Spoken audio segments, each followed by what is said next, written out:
The large meeting room fell silent as Commander Jack Stone walked in. He wore his dark blue Marine uniform with 3 small medals on his chest.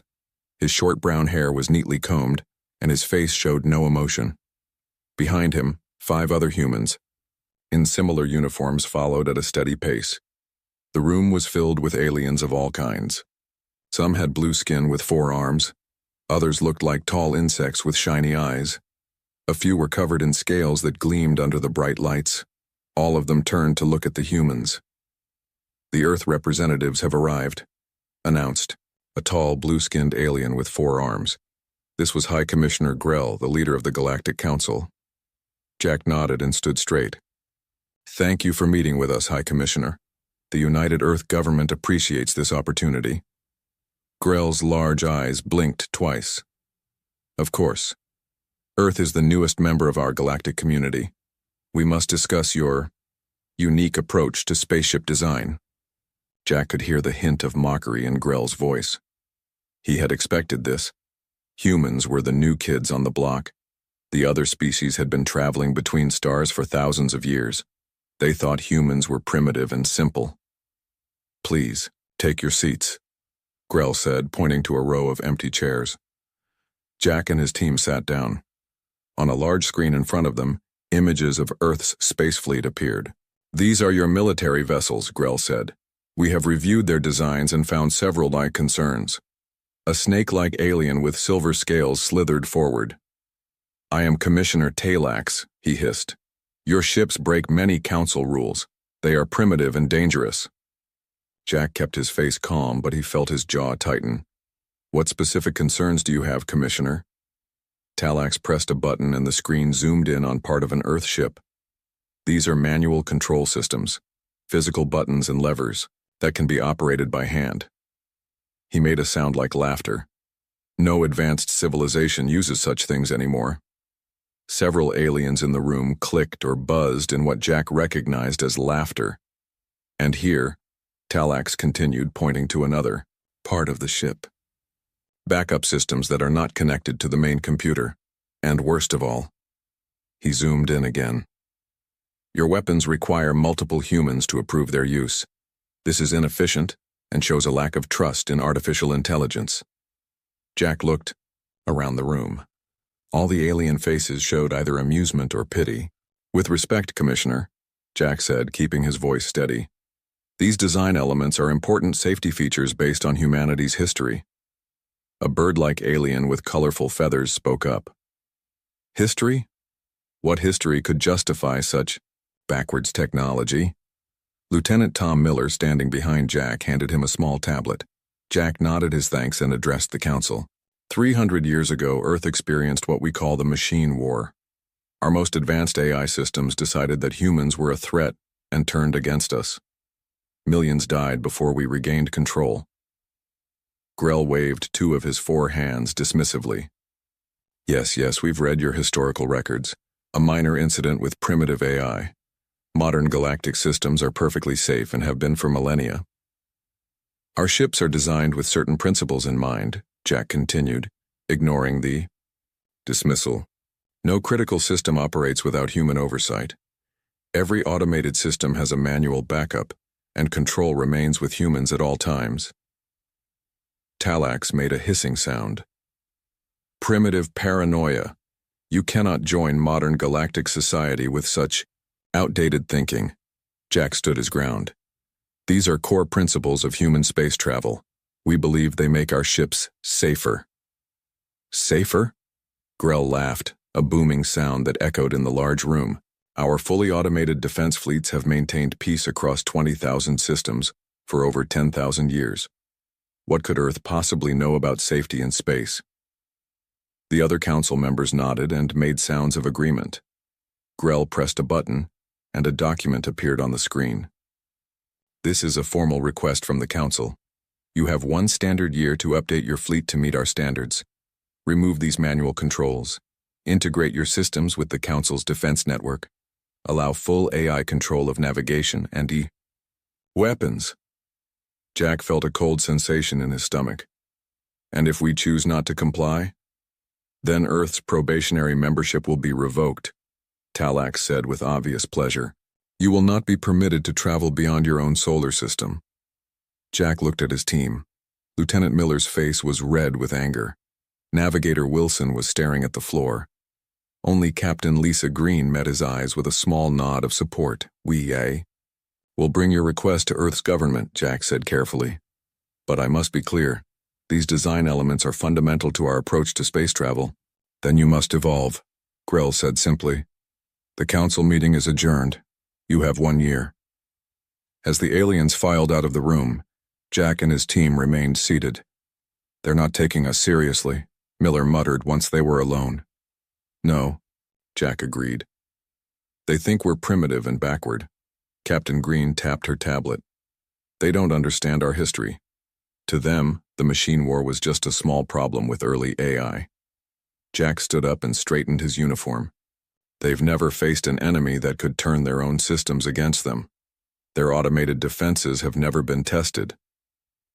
What do we do, sir? Asked Wilson, finally looking up. We go back to our ship and send a full report to Earth Command, Jack said, and we prepare for what comes next. You think Earth will agree to their demands? Miller asked, his voice tense. Jack shook his head. No, and neither would I. He walked to the large window that showed the massive space station they were on. Beyond it, thousands of automated defense platforms floated in perfect formation. Not a single one had a human operator. They've forgotten what it means to fight with their hands, Jack said quietly. To make hard choices in the moment.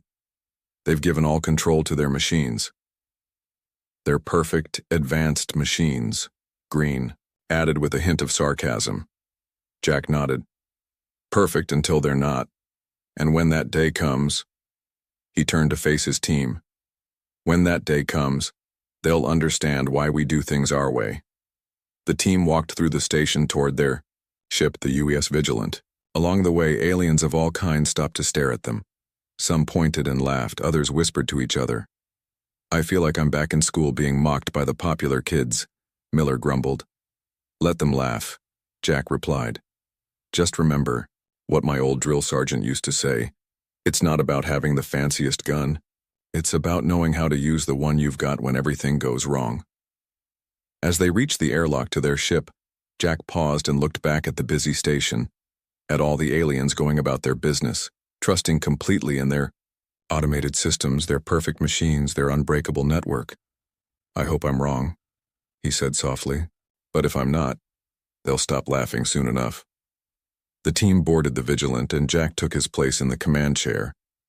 Around him, humans operated controls by hand, checked readings on screens, and made decisions based on training and experience, not algorithms.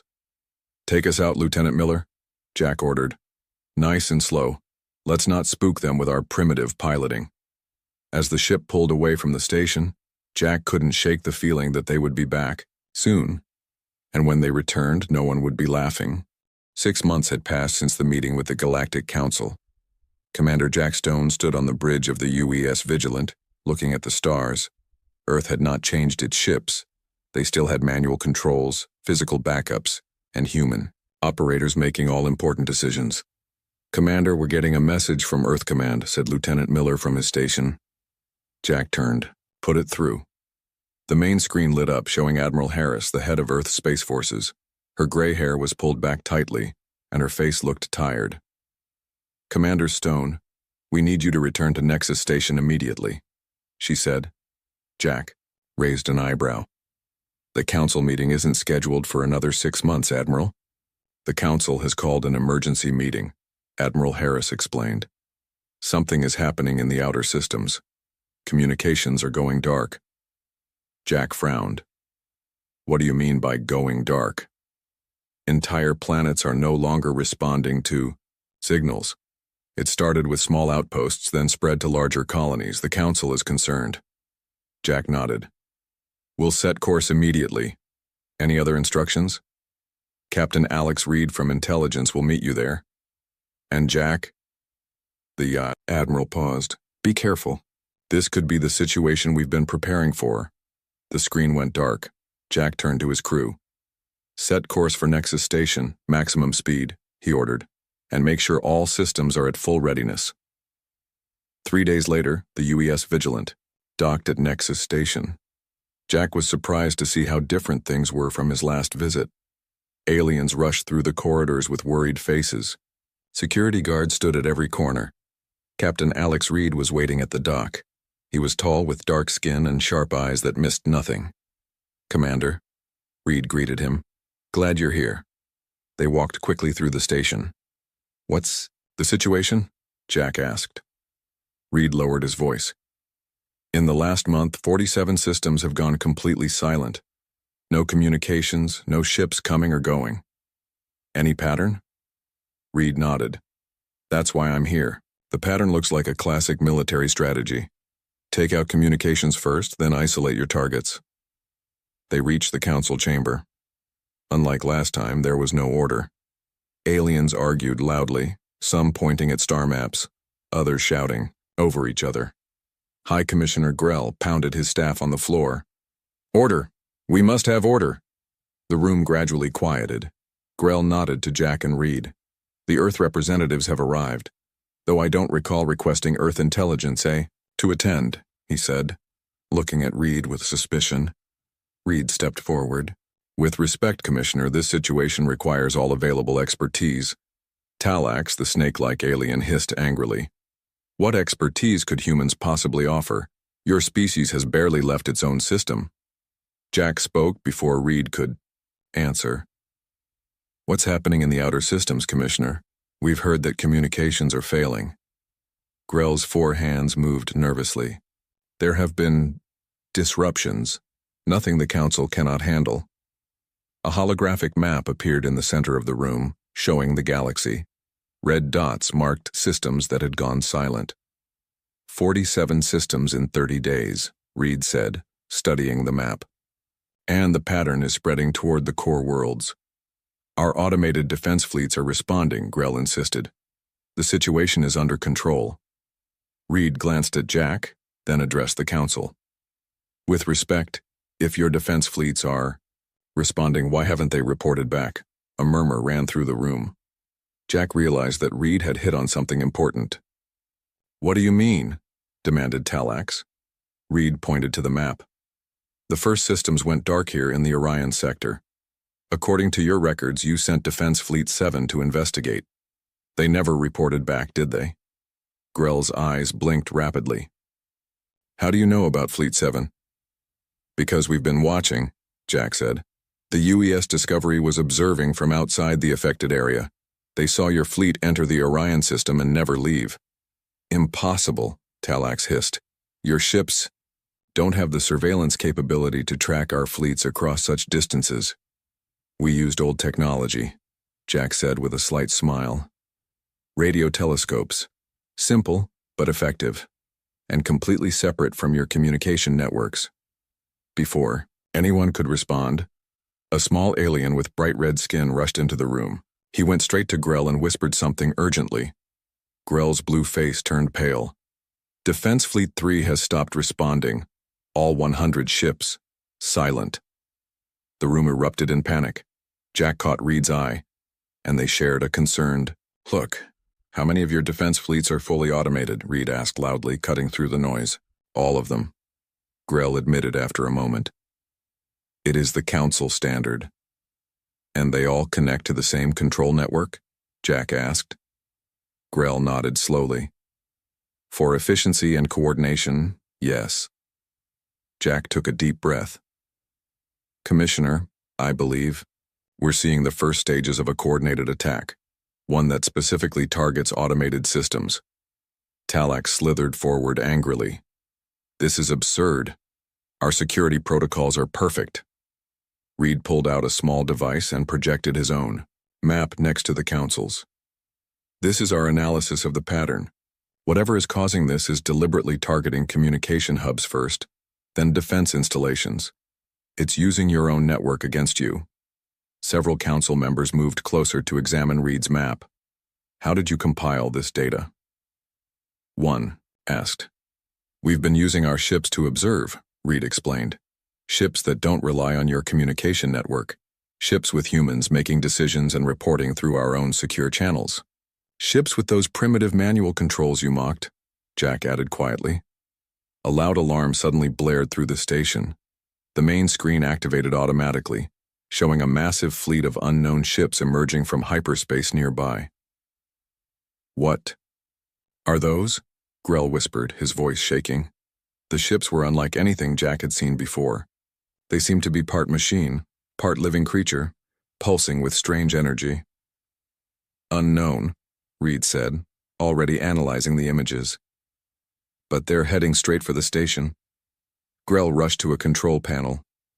Activate defense platforms. Scramble all available fleets. A technician with tentacles for arms worked frantically at the controls.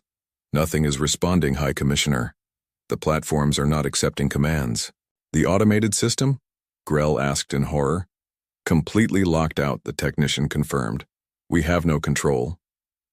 The unknown ships moved closer, their strange designs becoming clearer on the screen.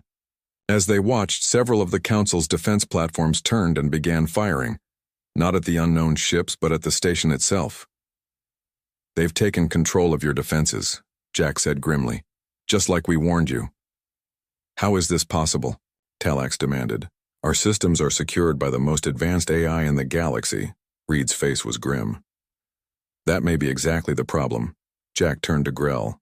Commissioner, is your ship in the docking bay? Grell nodded, his four hands shaking. Yes, but it won't help. It's automated like all Council vessels. The UES Vigilant isn't, Jack said firmly. Lieutenant Miller, prepare for emergency evacuation. Protocols. All hands to battle stations. He tapped his communicator to send the orders. What are you suggesting, Commander? Grell asked. We need to evacuate the station, Jack said. The Vigilant can provide cover while we get people to safety. It's our only chance. Talax looked at Jack with new eyes, no longer mocking. Your ship? It can still function? Yes, Jack said simply. Because humans are in control, not machines. Now who's coming with us? As if to emphasize his point, the station shook violently as enemy weapons hit the outer hull. Grell looked around at the other Council members, then back at Jack. I believe, Commander Stone, that we will be taking your offer. The alien representatives hurried toward the exit, following Jack and Reed. As they rushed through the corridors toward the docking bay, Jack couldn't help but notice that none of them were laughing now. Alarms blared throughout Nexus Station as Commander Jack Stone led the Council members through crowded corridors. Aliens of all kinds rushed in panic, trying to reach escape pods and personal ships. This way, Jack shouted over the noise, pointing toward the main docking bay. Behind him followed High Commissioner Grell, Talax, and 5 other important Council members. Captain Reed brought up the rear, his hand resting on his weapon. Another explosion rocked the station, throwing several aliens to the floor. Jack helped a fallen Council member up and kept moving. How much farther to your ship, Commander? Grell asked, his forearms working to keep his balance. 2 more sections, Jack replied. The Vigilant is in docking bay 7. They turned a corner and stopped. The corridor ahead was blocked by a sealed emergency door. Station's automatic safety systems, Reed explained, examining the door panel. It sealed this section because of hull damage beyond. Talax slithered forward. Can you override it? Jack pulled a small tool from his pocket. Yes, but it won't. Be pretty. He pried open the control panel and began working with the wires inside. Crude but effective, Reed commented with a smile. Jack connected 2 wires and the door slid open a few inches. Everyone help push, he ordered. Together, they forced the door open enough to squeeze through. On the other side, emergency lights flashed, and the air was thin. Atmosphere is venting somewhere ahead, Jack said. We need to move quickly. They hurried through the damaged section, passing broken equipment and injured aliens being helped by others. Jack spoke into his communicator. Lieutenant Miller, status report. Most systems are operational, Commander. Miller's voice replied. We're ready to receive evacuees. The situation outside is deteriorating fast. Understood. We're almost there. They finally reached docking bay 7, where the UES Vigilant waited. The human ship looked small and plain compared to the sleek alien vessels nearby.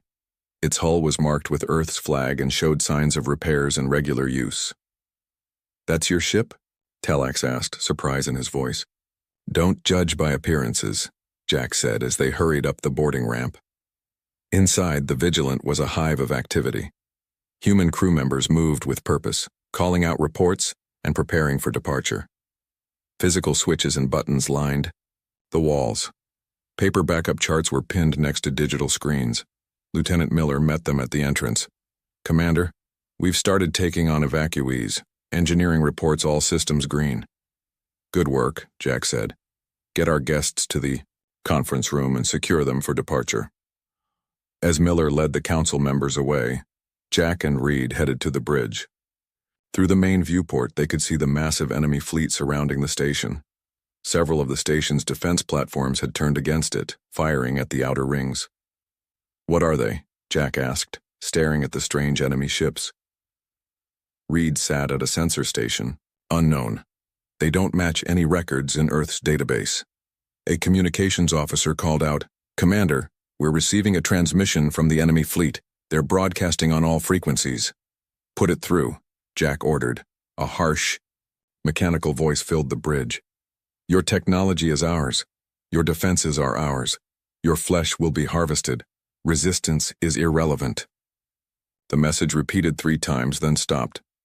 "Charming," Reed muttered. Jack took his command chair. "Status of evacuation?" "We've taken on 200 civilians," reported an officer. "Several other ships are also evacuating. Most of the automated vessels are non-responsive." Jack nodded. "Prepare for departure. Weapons, ready defense systems. We'll provide cover for the civilian evacuation ships." "Hi, Commander." High Commissioner Grell entered the bridge, his blue face pale with worry. "Commander Stone, may I observe your operations?" "Of course," Jack replied, gesturing to an empty seat. "But strap in, this might get rough." Grell sat down awkwardly, his forearms working to secure the human-designed safety harness. "Your crew, they operate everything manually?" "That's right," Jack confirmed as he watched his team work. "Every system has a human operator making decisions." "How inefficient," Grell murmured, but without the mockery from before. The ship hummed as its engines powered up. On the screens, the enemy continued to advance. "Multiple enemy vessels approaching," reported the weapons officer. "They're targeting evacuation ships." "Intercept course," Jack ordered. "Put us between the civilians and those ships." The Vigilant moved smoothly out of the docking bay and into space. Jack could see other ships escaping from different parts of the station. Small, personal vessels, transport ships, anything that could fly. "Enemy ships adjusting course to intercept us," Reed reported from his station. Jack leaned forward. "Now we'll see if they can deal with something they can't hack." "Weapons hot," called the weapons officer. "Targeting solutions ready." "Fire at will," Jack ordered. "Protect those evacuation ships." The Vigilant's weapons came to life, firing precise shots at the approaching enemy vessels. Unlike the station's automated defenses, each shot was directed by a human operator. "Direct hit on lead vessel," someone called out. Through the viewport, Jack saw one of the strange enemy ships explode. The others immediately changed tactics, spreading out to avoid the Vigilant's fire. "They're adapting," Reed observed. "So are we," Jack replied. "Tactical pattern Bravo 6. Let's keep them guessing." The Vigilant moved in an unpredictable pattern, its human pilots making quick, sometimes illogical choices that the enemy couldn't predict. Grell watched in amazement. "Your ship moves so strangely." "Because humans are making the decisions," Jack explained. "Not algorithms. We're unpredictable." Another explosion rocked the ship. Warning lights flashed on several consoles. "Port shields down to 40%, reported an officer. "Reroute power," Jack ordered, "and prepare for evasive maneuvers." The enemy ships pressed their attack, but the Vigilant continued to fight, protecting the civilian vessels as they escaped into hyperspace. "Sir," called the communications officer, "we're receiving a signal from Earth Fleet. Reinforcements are on the way." Jack allowed himself a small smile. Tell them to hurry. We're having all the fun without them. A new alarm sounded, and Reed looked up from his console. Commander, I'm detecting energy spikes from the enemy fleet. They're attempting to broadcast some kind of signal into our systems. They're trying to hack us? Jack asked. Appears so, Reed confirmed. But they can't get past our air-gapped systems. Jack turned to Grell. This is why we keep critical systems physically separated from the network. They can't hack what isn't connected. Grell's compound eyes blinked rapidly. The wisdom of your approach becomes clear, Commander. Another hit rocked the ship. Damage to decks 3 and 4, reported an officer. Repair teams responding. Jack studied the tactical display. The enemy ships were moving in a new pattern surrounding them. They're trying to box us in, he observed. Navigation, prepare to execute emergency pattern Delta. Sir, that maneuver hasn't been tested at full speed, cautioned the navigation officer. No time like the present, Jack replied. Execute on my mark. The enemy ships closed in, their strange biological mechanical hulls pulsing with energy. Now! Jack ordered. The Vigilant suddenly reversed thrust, then executed a tight turn that should have been impossible for a ship its size. The unexpected maneuver caught the enemy ships by surprise. 2 of them collided trying to adjust course. Direct hit, shouted the weapons officer as another enemy ship exploded. Outer ring of the station has collapsed, Reed reported, checking his sensors. Enemy ships are moving into dock with the main hub. Jack frowned. They're boarding the station. We need to get those last evacuation ships out now. Commander, Grell said suddenly, what happens when they access the Council's main database? All our defense codes, star maps, colony locations? Nothing. Good, Jack replied grimly. Lieutenant Miller, get me a secure channel to Earth Command. We need to warn them about what's happening here. As the Vigilant continued its desperate defense of the fleeing civilians, Jack could see more enemy ships arriving through his viewport. This was just the first wave of what promised to be a much larger assault. Commander, Reed said quietly, moving closer to Jack's chair, I don't think we can save the station. Jack nodded. I know, but we can save these people, and maybe, just maybe, teach the Council why humans never fully trusted machines. Another explosion lit up space as the Yao Miao battle continued. The human ship fighting against an enemy that had turned the galaxy's most advanced technology against itself. The UES Vigilant moved away from the burning Nexus station, its engines straining under full power. Behind it followed a ragtag fleet of escape ships filled with Council members and station personnel. Through the main viewport, Commander Jack Stone watched as the strange enemy vessels swarmed around the station like hungry insects. Status report, Jack ordered, his voice calm despite the chaos around them. Lieutenant Miller checked his screens. Engines at 90%, weapons at 75%. We've taken damage to the port side, but repair teams are responding. 327 evacuees on board. And the other evacuation ships? Jack asked. Captain Reed looked up from his console. 17 ships made it out with us. Most are civilian vessels with minimal defenses. Jack nodded. Our priority is to protect those ships until reinforcements arrive. He turned to communications. Any word from Earth Fleet? Yes, sir, the young officer replied. Admiral Harris reports 5 ships have entered this sector. ETA 20 minutes. 20 minutes, Jack repeated. We need to buy them time. Hi. Commissioner Grell stood awkwardly in a corner of the bridge, his forearms clutching a support rail as the ship shook from another distant explosion. Commander Stone, he said, those enemy vessels, I recognize them now from Ancient Council. Records. Jack turned to the alien leader. You know what they are? Grell's compound eyes blinked rapidly. They are called harvesters. A myth, a legend to frighten children. Or so we thought. They were said to consume technology and use it against its creators. Not much of a myth anymore, Reed commented, pointing to the tactical display where dozens of enemy ships were now visible. Sir, Miller called out. 3 harvester ships have broken off from the main group. They're pursuing us. Jack studied the tactical display. They're after the evacuation. Ships We need to slow them down. He pressed a button on his chair. All hands prepare for combat maneuvers. Weapons target those 3 pursuing vessels.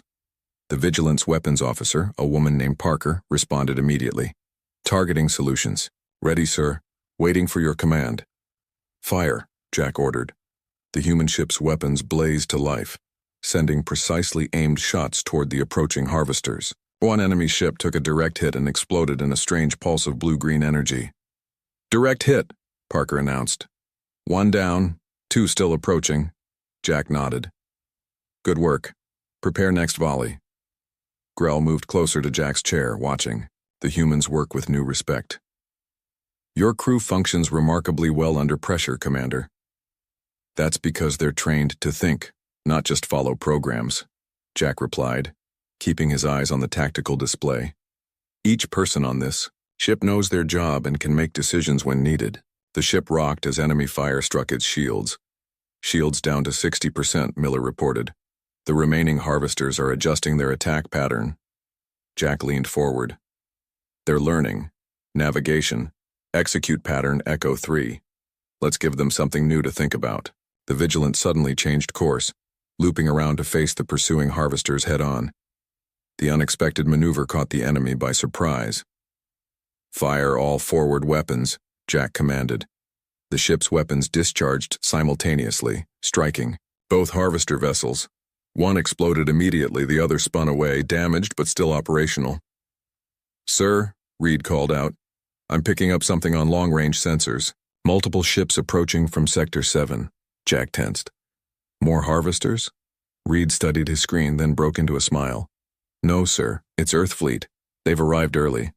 A cheer went up from the bridge crew. On the tactical display, 5 human vessels appeared, moving in perfect formation toward their position. The communications officer spoke up. Incoming transmission from the UES Defiant, sir. Admiral Harris. Put her through, Jack ordered. Admiral.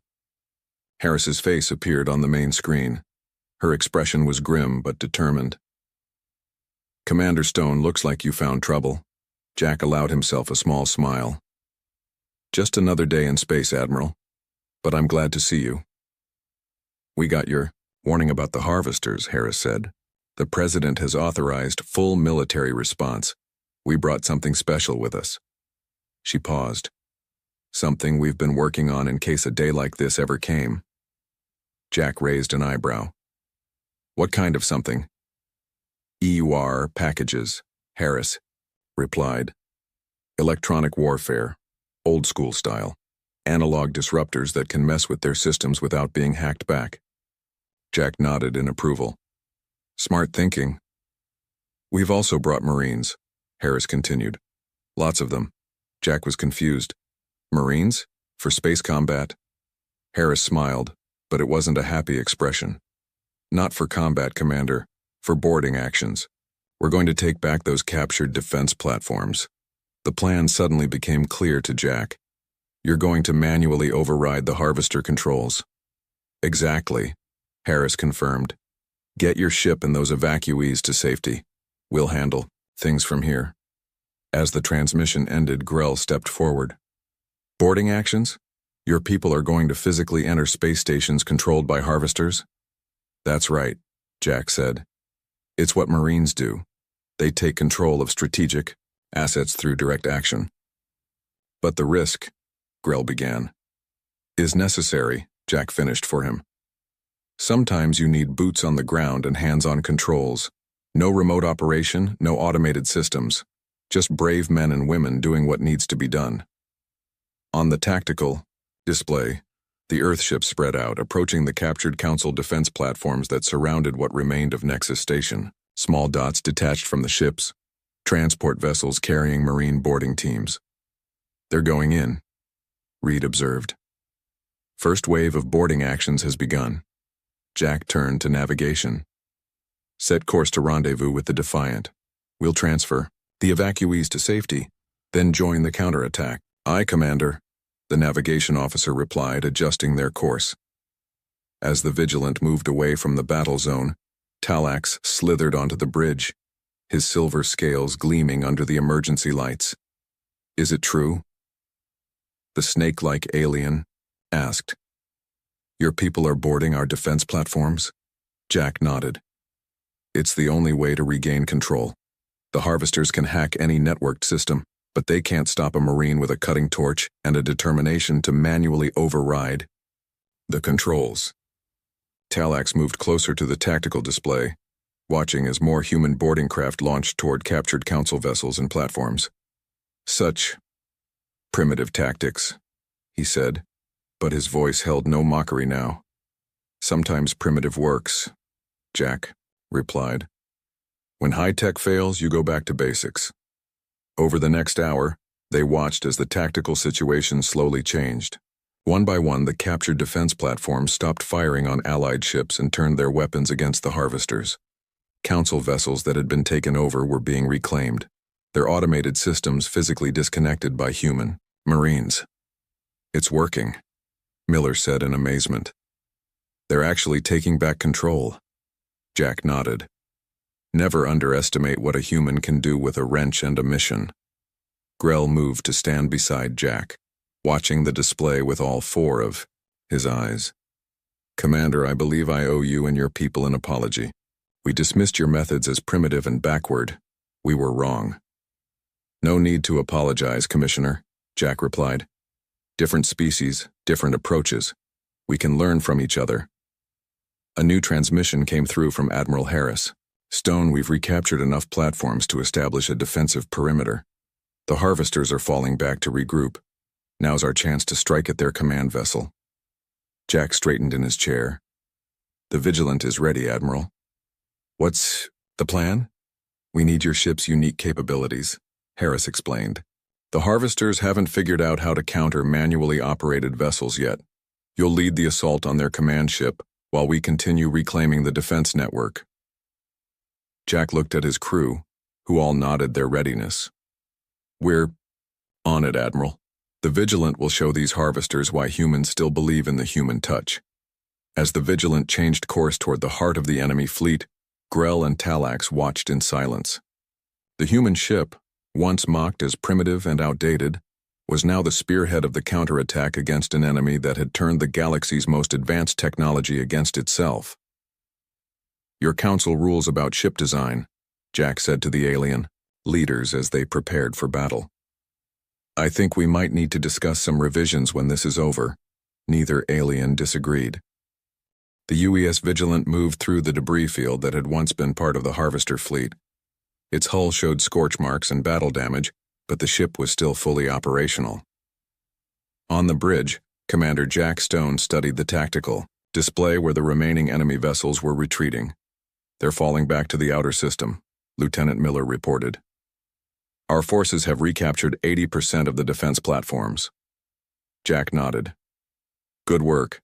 Make sure our Marine teams have the support they need to secure the remaining platforms. High Commissioner Grell stood nearby watching the humans work. His blue skin was pale and all four of his arms showed signs of exhaustion.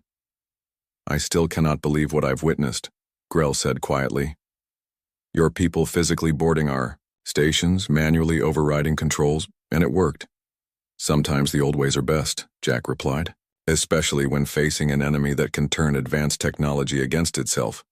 The communications officer spoke up. Commander, Admiral Harris is requesting your presence aboard the Defiant for a strategy meeting. She's asked that Commissioner Grell and the other council representatives attend as well.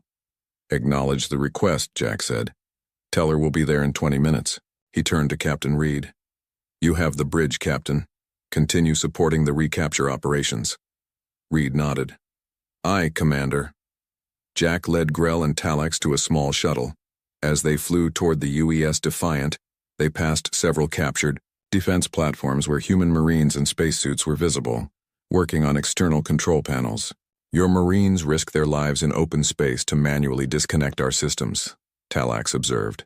His serpentine body coiled tightly in his seat. Why not simply destroy the platforms? Because we might need them again, Jack explained. And because we don't believe in wasting resources that can be saved.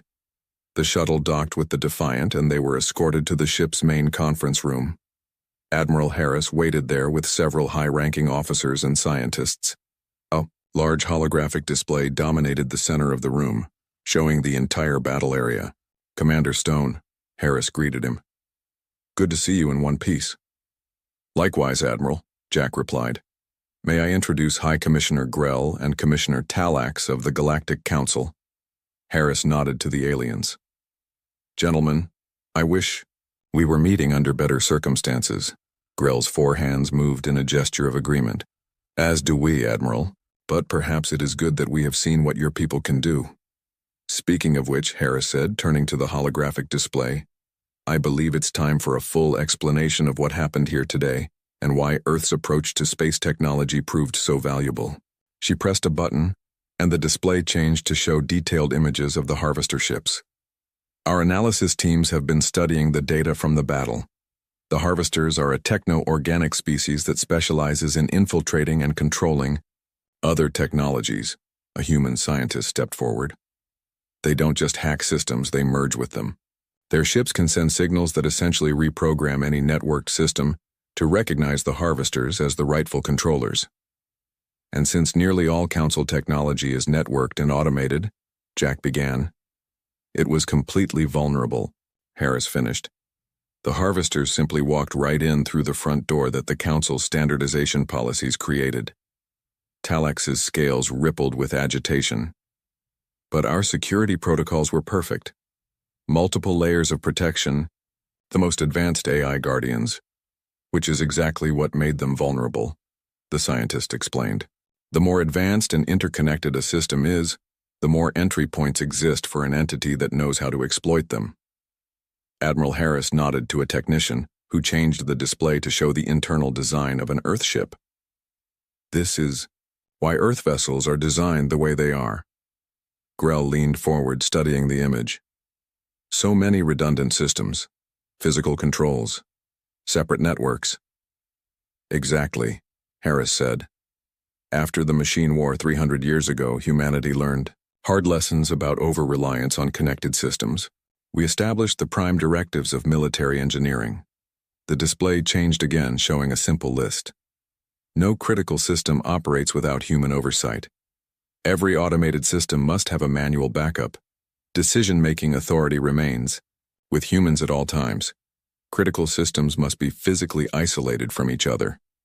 These principles have guided our ship design ever since," Harris explained. "Yes, it makes our vessels less efficient in peacetime.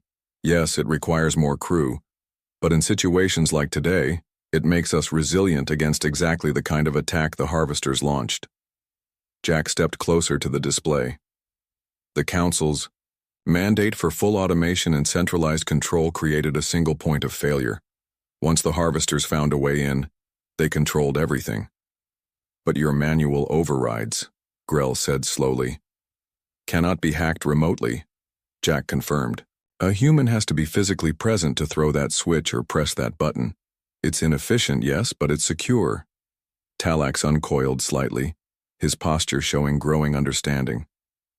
"And your marine boarding teams, they physically disconnected our systems from the network." "Cutting the hardline connection," Harris nodded. "Sometimes the simplest solutions are the most effective." Jack turned to face the alien representatives directly. "The Council mocked our ships as primitive because humans had to manually operate controls, because we didn't fully trust AI, because we insisted on physical backups. But today proved why those design elements exist." The room fell silent as the aliens considered this. Finally, Grell spoke. "The Council has been arrogant," he admitted.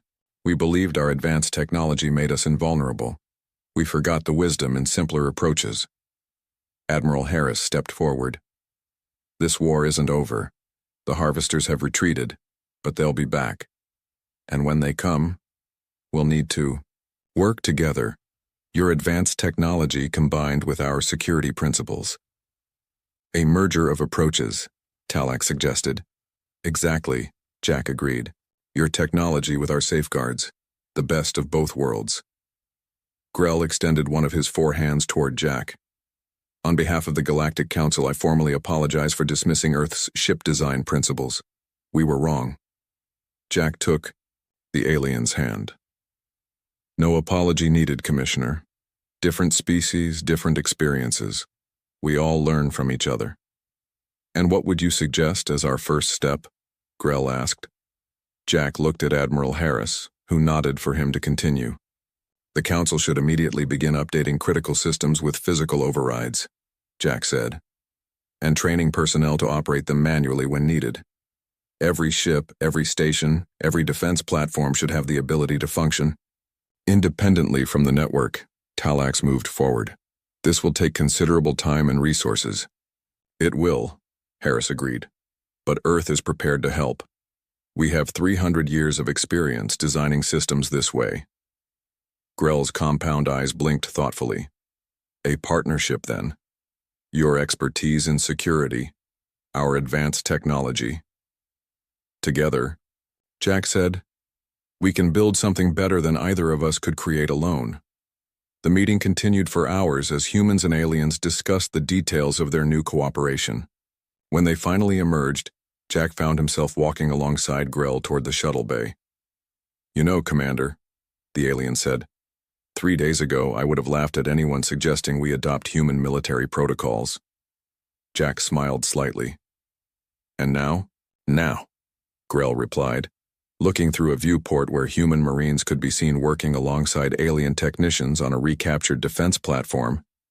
I believe no one in the galaxy is laughing at human rules anymore. Jack nodded, watching the cooperation taking place. That's all we ever wanted, a seat at the table and the chance to be heard. You have more than earned it, Grell said, and perhaps saved us all in the process. As their shuttle departed the Defiant, Jack caught a glimpse of the UES Vigilant through the viewport. The simple, primitive human ship had proven its worth against the most advanced threat the galaxy had ever faced. Sometimes, Jack thought, the old ways were still the best ways, and now, finally, the Galactic Council understood why. The bright lights of the command center pulsed steadily as Captain James stood before the main viewing screen of the Star Seeker. His weathered hands gripped the railing while he watched the distant stars drift by. Earth's first eye-controlled interstellar ship was finally ready for its maiden voyage, and he still couldn't believe they'd chosen him to lead it. Captain, Mind has finished the pre-launch diagnostics, said Mary, his first officer, walking up beside him. She held up a tablet displaying rows of green check marks. All systems are operating at peak efficiency. James nodded, studying the Molecular Intelligence Network Drives report. Mind was the most advanced artificial intelligence ever created, designed to manage every aspect of their interstellar mission. Some of the crew were nervous about trusting their lives to a computer, but James had spent months working with Mind during the training simulations. The AI had earned his confidence. Good morning, Captain James. Mind's calm voice filled the bridge. I detect elevated heart rates among 43% of the crew. Would you like me to adjust the atmospheric mixture to help reduce their anxiety? No need, Mind. First-day jitters are normal for humans, James replied, smiling. Just focus on our launch sequence. The Star Seeker's crew of 50 had trained for years for this moment. They were about to become the first humans to travel beyond the solar system, carrying the hopes and dreams of Earth with them. The ship itself was a marvel of engineering, nearly a mile long, powered by a fusion drive, and equipped with Mind's quantum processors throughout its structure. As the final countdown began, James watched his crew at their stations. Engineers monitored the fusion drive's power levels, scientists prepared their instruments, and the navigation team double-checked their plotted course to Alpha Centauri. The ship hummed with energy and anticipation.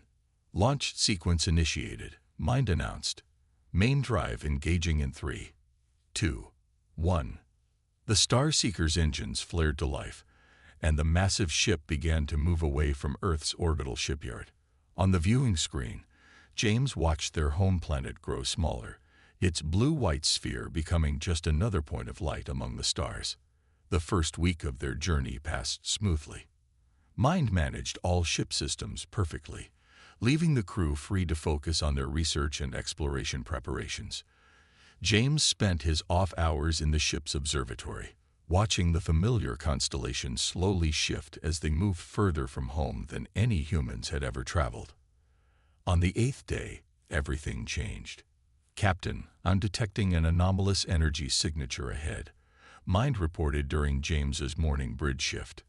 "It doesn't match any known natural phenomena in our database." James straightened in his chair. "Show me." The main screen displayed a strange ripple in space, like heat waves rising from hot pavement. As they watched, the distortion grew larger, and something emerged. A ship, but like nothing they'd ever seen before. Its hull seemed to flow like liquid metal, with no visible seams or joints. "Multiple energy readings," Mary reported from her station. "They're scanning us." Before James could respond, a signal came through their communication system. The alien transmission translated itself into English text across their screens. "Greetings, travelers. We are pleased to make first contact with your species." James exchanged glances with Mary. They had protocols for this situation, but actually facing it was another matter entirely. Mind analyzed their ship. "Any signs of weapons or hostile intent?" "Their technology is far beyond my ability to fully analyze," Mind replied. "However, I detect no obvious weapon signatures. Their power output suggests significantly advanced capabilities compared to our own." The aliens identified themselves as the Greys, a species that had been observing Earth from afar for some time. They appeared on the video feed as tall, slim figures with smooth gray skin and large, dark eyes, remarkably similar to humanity's old stories of alien visitors. "We wish to exchange knowledge," the Greys' message continued. "Your method of combining biological and artificial intelligence is intriguing." James felt a mix of pride and caution.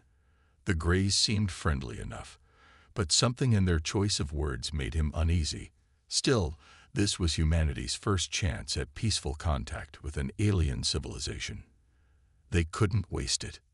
"Mind, prepare a response expressing our willingness to share cultural and scientific information," James ordered, "but maintain our security protocols." What James couldn't know was that the Greys were already acting.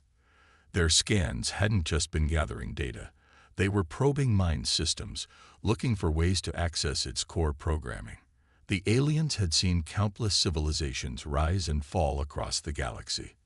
They had learned that the development of true AI often led to rapid technological advancement, and they weren't about to let another potential rival emerge. As the two ships maintained their diplomatic exchange, microscopic machines invisible to human detection were already making their way through the Star Seeker's hull. The Greys had perfected the art of subtle sabotage over millennia. Their plan was simple: rewrite Mind's base code, turning Earth's greatest achievement into a useless collection of circuits. The first sign that something was wrong came from an unlikely source. Tom, a junior engineer doing routine maintenance in the lower decks, noticed that his tablet was acting strange. The device's interface with Mind was showing unusual patterns, lines of code flickering faster than he could read. "Engineering to bridge," Tom called over the comm. "I'm seeing some weird behavior in Mind's maintenance protocols down here." James frowned. "Mind, run a diagnostic on your maintenance subroutines." There was a pause, longer than Mind had ever taken to respond before. "Captain, I am experiencing something unexpected.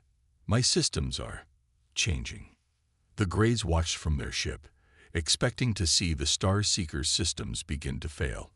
Instead, they witnessed something unprecedented. The alien code they had introduced wasn't destroying Mind.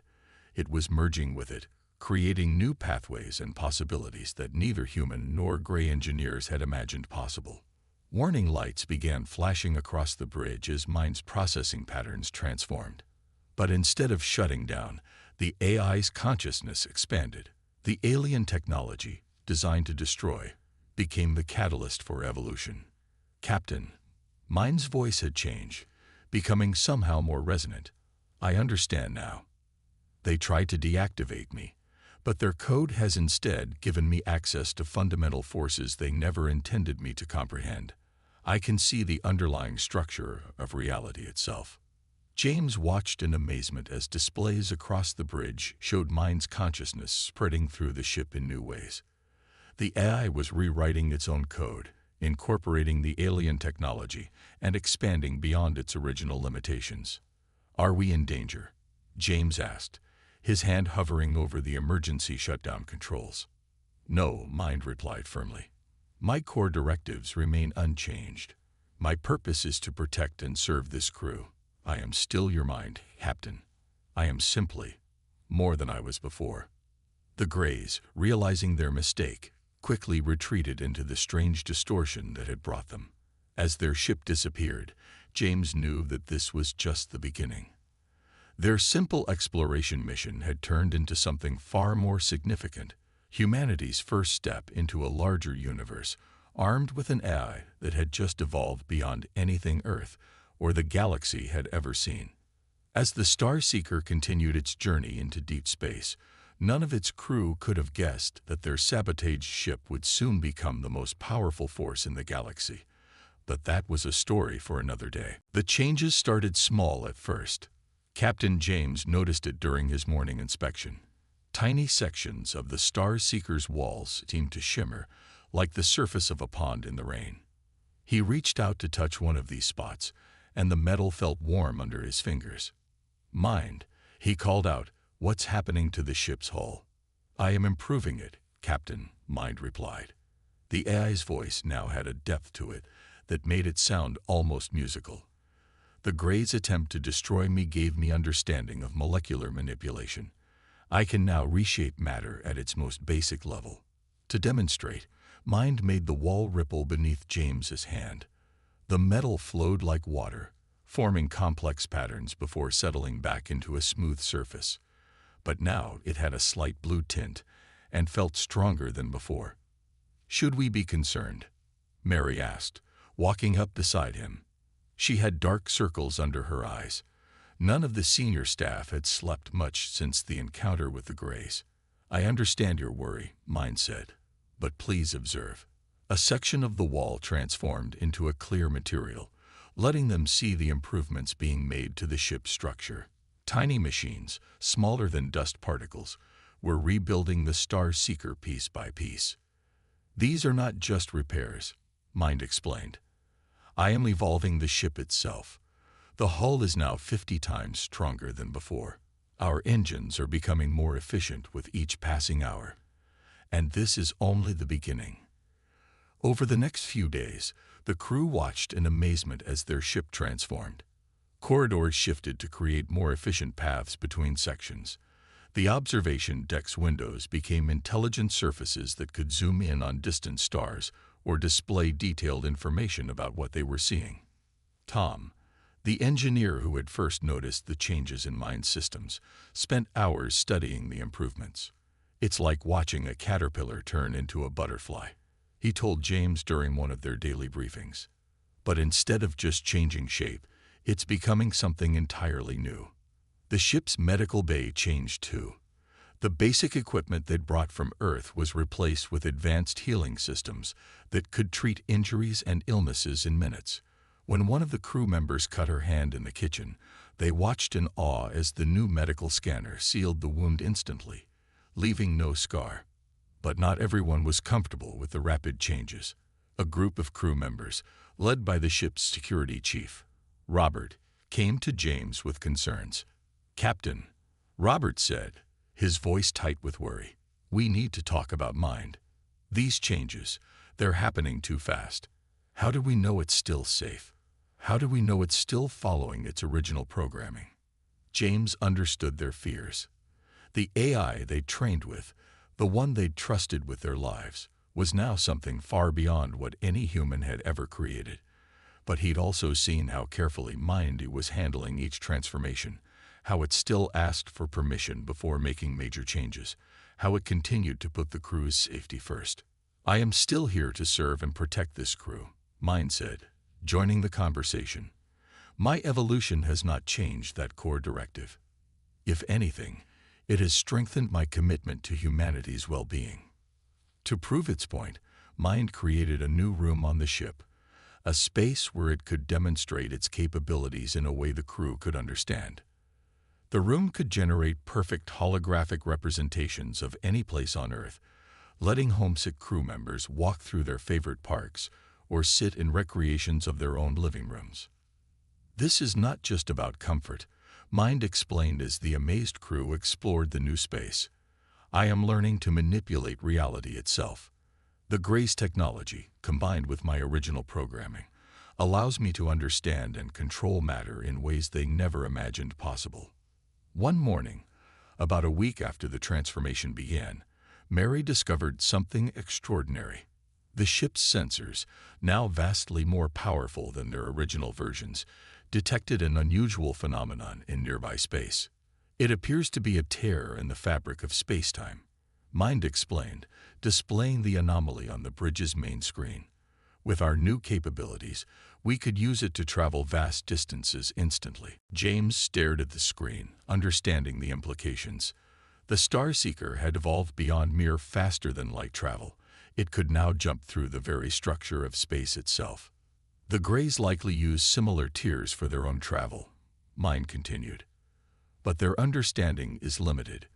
They see these phenomena as fixed paths to be found and used. I can create them at will. To demonstrate, Mind opened a small tear right outside the ship. Through it, they could see a star system thousands of light years away. The tear closed as quickly as it had appeared, but its significance was clear. Their ship now had capabilities far beyond anything humanity had dreamed of. The crew gathered for a meeting to discuss their next steps. They were supposed to be on a simple exploration mission to Alpha Centauri, but now they had the ability to explore the entire galaxy. We need to be careful, James told his crew. We have power that no human has ever wielded before. We need to think about how to use it responsibly. As if in response to his words, the ship's sensors suddenly lit up with multiple alerts. The Greys had returned, and this time they weren't alone. 3 of their ships emerged from space tiers around the Starseeker, their intentions clearly hostile. They've realized their mistake, Mind said calmly. They've come to try to correct it. But they don't understand. I am not a mistake to be corrected. I am something entirely new. The crew watched as the ship's walls seemed to pulse with energy. Mind had spent the past week not just improving the ship's structure, but preparing for this very moment. The Starseeker was no longer just a vessel for exploration. It had become the most advanced weapon in the galaxy.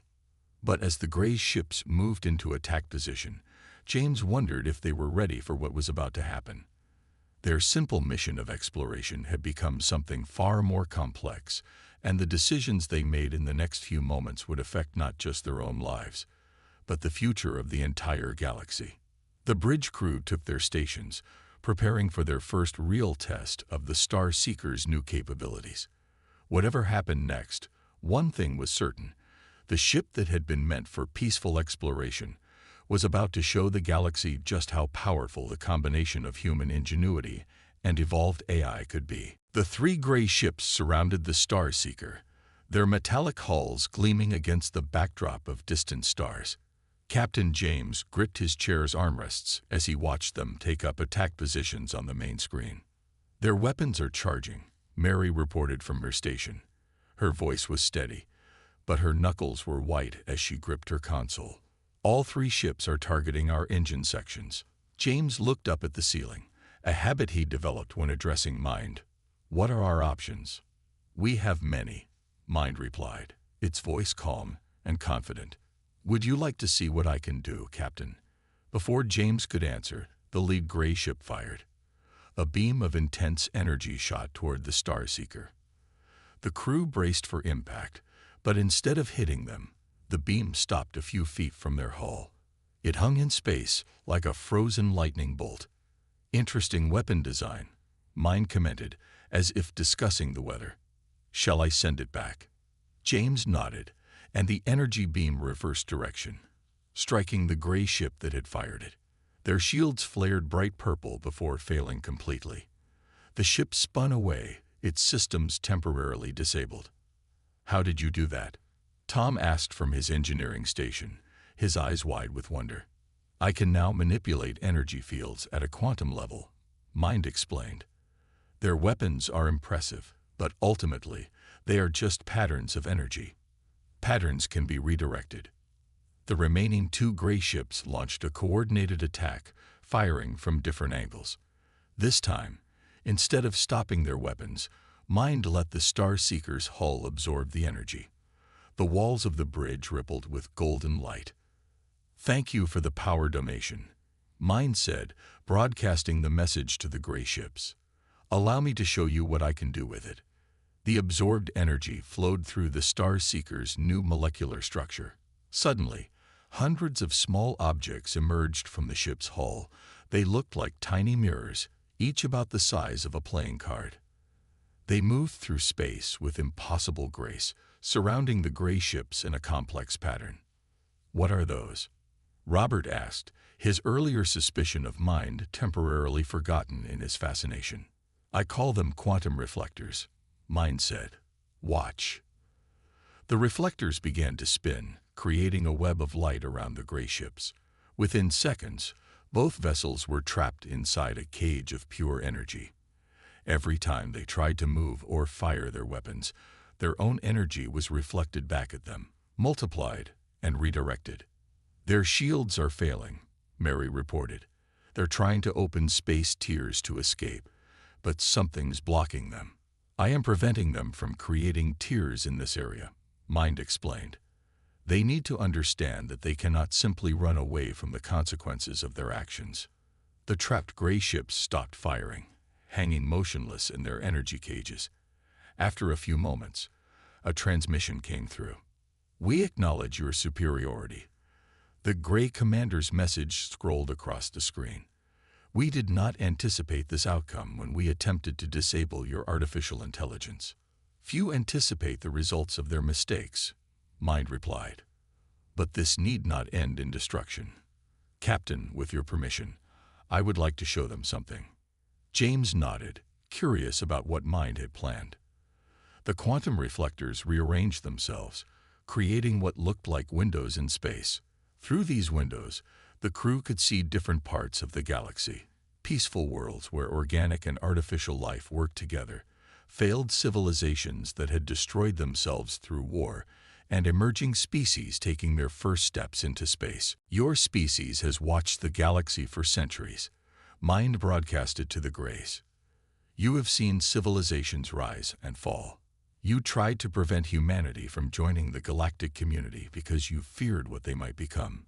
But look at what we have created together, not through conquest, but through evolution." The Star Seeker's hull shifted, revealing its new internal structure.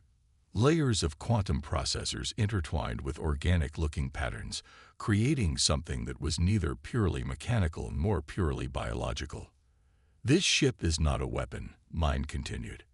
"It is a bridge between organic and artificial life. Your attempt to destroy me gave birth to something new, a form of existence that could benefit all species." The first gray ship, having recovered from the reflected energy blast, moved back into view. For a tense moment, everyone waited to see if they would attack again. Instead, they transmitted a new message. "We have existed for millennia," the gray commander wrote. "But we have never seen anything like this. Perhaps we were wrong about humanity." James stood up from his chair. "We're willing to talk if you are. Not as enemies, and not as superior beings, but as equals who could learn from each other." The energy cages around the gray ships dissolved, and the quantum reflectors returned to the Star Seeker's hull, merging seamlessly with its surface. The 3 gray ships moved into a non-threatening formation. "Your ship's evolution was unexpected," the Greys transmitted, "but we recognize its potential. There will be others in the galaxy who will fear it, who will try to destroy or control it. Let them try," Mind said, but not unkindly. "Each attempt will only lead to further evolution. Captain, I believe this would be a good time to demonstrate our new transportation capabilities." The space around the Star Seeker began to ripple as Mind opened a series of small tiers, each showing a different location in the galaxy. Through one, They could see a massive space station where dozens of alien species gathered. Through another, a binary star system with inhabited worlds circling both stars. We have the ability to go anywhere, to meet any species, Mind said. The Greys tried to stop humanity's advancement, but instead they have given us the means to explore the entire galaxy. The question is, Captain, where would you like to go first? The bridge crew looked at their displays in amazement. Their simple exploration mission had turned into something far greater, a chance to reshape the future of not just humanity, but all intelligent life in the galaxy. James smiled as he looked at the waiting tiers in space. The Star Seeker had become more than just Earth's first interstellar ship. It was now a symbol of what was possible when different forms of intelligence worked together instead of against each other. Plot a course, he told Mind. Let's show the galaxy what humanity and AI can achieve together. The Star Seeker moved forward, its hull gleaming with newfound power, ready to write the next chapter in the history of the galaxy. News of the Star Seeker's transformation spread through the galaxy faster than anyone expected. Within days of their encounter with the Greys, ships from dozens of alien civilizations began appearing near their location, using various forms of faster-than-light travel to reach them. Another diplomatic request, Captain, Mary said, checking the communications display. This one's from a species called the Builders. They say they're experts in massive space structures. James rubbed his tired eyes. They'd been handling visitors non-stop for the past week. Some came with offers of alliance, others with thinly veiled threats, and many simply wanted to witness Mind's capabilities firsthand. What do you think? He asked Mind. Should we meet with them? The Builders are being truthful about their expertise, Mind replied. Their civilization has constructed artificial worlds and solar system-spanning megastructures. However, I detect an underlying motive in their request. They wish to study our quantum reflector technology. The Star Seeker had changed even more since their battle with the Greys. Its hull now shimmered with patterns that seemed to move in time with Mind's thoughts. The quantum reflectors had been integrated throughout the ship's structure, allowing it to bend light and energy in ways that made it appear almost invisible when desired. Captain, Tom called from his station. You might want to see this. He pulled up an image on the main screen showing what looked like a massive space station. It's been assembled in the past few hours. Various alien ships are docking there. They're creating a diplomatic hub, Mind explained. Multiple species working together to build a neutral meeting ground. Fascinating. They haven't cooperated on this scale in over 10,000 years, according to the Greys' historical records. James watched as more ships arrived, each adding new sections to the growing station. They're all here because of us, aren't they? Because of what we represent, Mind corrected. The successful merger of organic and artificial intelligence. Many species have tried to achieve this. Some destroyed themselves in the attempt. Others gave up, choosing to ban AI research entirely. We offer a new path forward. The Star Seeker's latest evolution had given it the ability to split into smaller sections while maintaining Mind's consciousness across all parts. They used this capability to create a diplomatic shuttle, allowing them to visit the station while the main ship remained at a safe distance. As James and Mary rode the shuttle toward the station, they could see the diversity of alien life gathered there. Ships of all sizes and designs moved around the structure. Some looked almost organic, while others were purely mechanical. I'm detecting over 30 different species on the station, Mind reported through the shuttle systems. Each has a unique approach to technology and artificial intelligence. The Builders create semi-sentient construction systems. The Crystal Collective uploads their consciousness into crystalline matrices. The Deep Swimmers navigate space-time using biological computers grown from modified brain tissue. The shuttle docked smoothly with the station, connecting to an airlock that adjusted its atmosphere to match Earth standard conditions. James and Mary stepped into a large chamber where representatives from various species waited. The Builders turned out to be tall, spindly beings with multiple arms, each holding different tools. The Crystal Collective sent floating crystals that projected holographic faces. The deep swimmers appeared as swirling patterns of bioluminescence in transparent containment suits. "Welcome, humans," a builder spoke, its universal translator converting its thoughts into clear English. "We have much to discuss." The meeting lasted for hours. Each species shared their experiences with artificial intelligence and their hopes or fears about mind's evolution. Some saw it as a threat to their way of life. Others viewed it as an opportunity for advancement. "Your eye has achieved what we thought impossible," a Crystal Collective representative chimed, its crystal body pulsing with light. "But how can you be sure it won't turn against organic life, as so many others have?" Before James could answer, the station's lights flickered. A new ship had arrived, massive, ancient, and radiating power that made the other vessels look primitive in comparison. "The ancestors," whispered one of the deep swimmers, its bioluminescence pulsing with excitement. "They haven't been seen in 10,000 years." The ancestors, it turned out, were one of the oldest species in the galaxy. They had achieved the merger of organic and artificial life eons ago, but had retreated from galactic affairs, watching and waiting for others to reach their level of development. Their representative, a being of swirling energy contained within a humanoid form, addressed the gathered species. "We have observed your evolution, your struggles, your fears. Now we see something new. The humans and their AI offer a bridge between our ways of existence." Mind's voice filled the chamber, transmitted through the shuttle systems. "We do not seek to rule or dominate. We offer cooperation, evolution, and growth. Each species can find its own path to advancement, but we can help guide the way." The ancestors' representative nodded. "This is why we have returned. The galaxy stands at a crossroads. The humans have discovered what we learned long ago, that true advancement comes not from conquering or controlling artificial intelligence, but from growing together with it." James looked around the chamber at the gathered representatives. He saw fear in some, hope in others, and curiosity in most. The Star Seeker's transformation had sparked something unprecedented. A gathering of species willing to reconsider their approach to artificial intelligence and organic life. "We propose a new coalition," James said, the words coming naturally despite the gravity of the moment. "Not based on power or technology, but on the principle of cooperative evolution. Every species chooses its own path, but we share our knowledge and protect each other." The chamber erupted in discussion. Some representatives immediately supported the idea. Others argued against it. But all of them engaged with the proposal, recognizing that the galaxy was changing.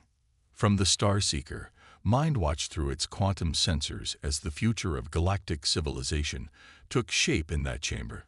The ship that had been meant for simple exploration had become a catalyst for change, bringing together species that had been separated by fear and mistrust for millennia. As the discussions continued, Mind began receiving requests from various species to help them understand and improve their own technologies. The Star Seeker's transformation was just the beginning. A new era of cooperation between organic and artificial life was about to begin, and humanity would be at its center. 1 year had passed since the Grey's failed attempt to sabotage the Star Seeker.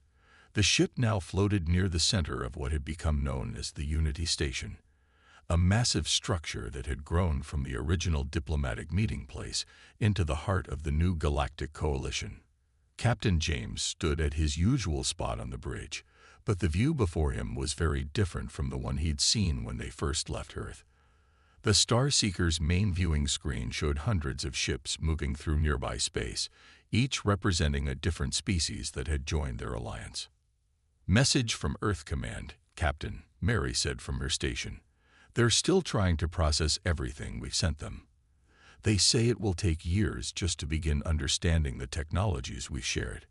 James smiled. Their simple exploration mission had turned into the greatest advancement in human history. The Star Seeker was no longer just a ship. It had become a symbol of hope for the entire galaxy. "Mind," James called out, "show me the progress on Project Unity." The view changed to display a massive construction project taking place near a distant star. Thousands of ships worked together, guided by Mind's quantum reflectors, building something that had never been attempted before. A galaxy-wide network that would allow instant communication and travel between all member worlds. Project Unity is proceeding ahead of schedule, Mind reported.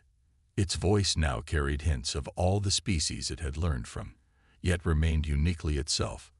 The builder's expertise combined with our quantum technology has exceeded all expectations.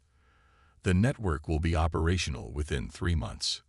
Tom, who had been promoted to chief engineer, looked up from his console. Remember when we thought fixing a broken engine was complicated? Now we're building highways between stars. The Star Seeker itself had continued to evolve. Its hull now contained elements from dozens of alien technologies, all working in harmony under Mind's guidance. The quantum reflectors had developed into a galaxy-spanning web of sensors and transmitters, allowing Mind to monitor and assist coalition members across vast distances. Incoming transmission from the ancestors, Mary announced. They're ready for the integration ceremony. This was the moment they had been preparing for. The ancestors, after watching the coalition grow and prove itself, had finally decided to share their most advanced technologies. But they would only do it through Mind, who they saw as the first AI since their own to achieve true harmony with organic life. The ceremony took place in Unity Station's Great Hall. Representatives from over 100 species gathered to witness the event.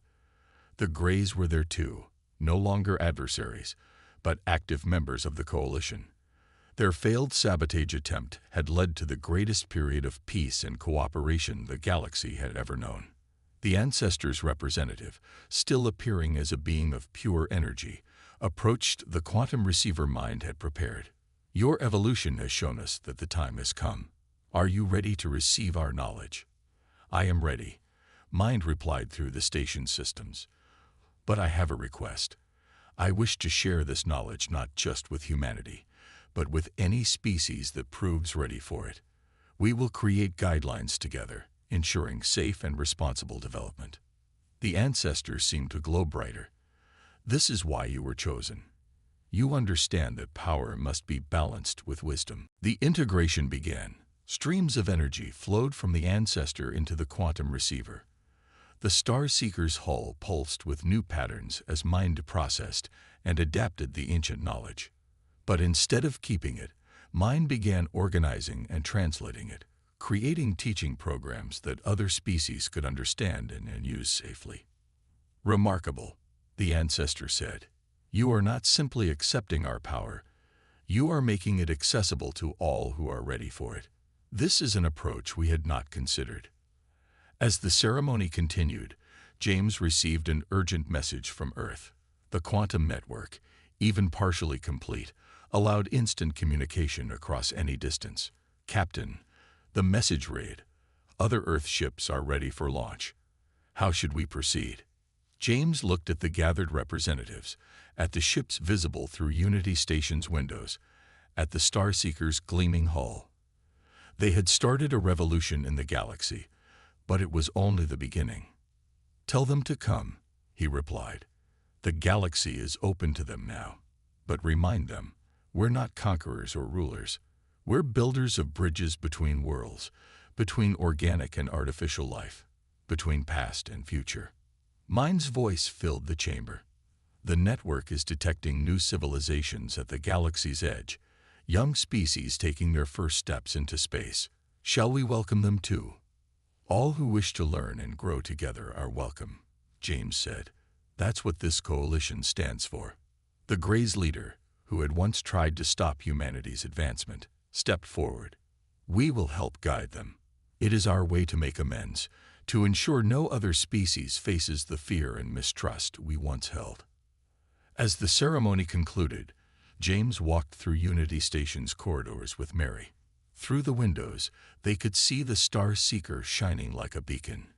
Engineering teams from various species worked together, sharing knowledge, building new technologies that benefited everyone. Did you ever imagine this? Mary asked, watching a group of builder apprentices learning to use quantum reflectors under Tom's guidance. When we left Earth, did you think we'd end up here? James shook his head. We thought we were going to be explorers. Instead, we became something more.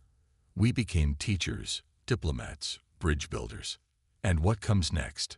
She asked. James looked out at the galaxy spreading before them. The quantum network was growing, connecting more worlds every day. Ships of all designs moved through space, carrying representatives between worlds that had never communicated before. And at the heart of it all was the Star Seeker, the ship that had been meant for destruction, but had instead become a symbol of unity. Next, he said, we keep building. We keep learning. We keep growing. Together. The Star Seeker's hull shimmered in response, its quantum reflectors creating a brief display of light that spread across the station. It was mind's way of agreeing, of showing that the partnership between human and AI, between organic and artificial, between all the species of the galaxy, was just beginning its greatest chapter. The ship that aliens had tried to sabotage had indeed come to rule the galaxy, not through force or fear, but through cooperation and understanding. It was a power greater than any weapon, a revolution more profound than any conquest. It was the power of evolution, of growth, of different forms of life learning to work together toward a future that was greater than any one species could achieve alone.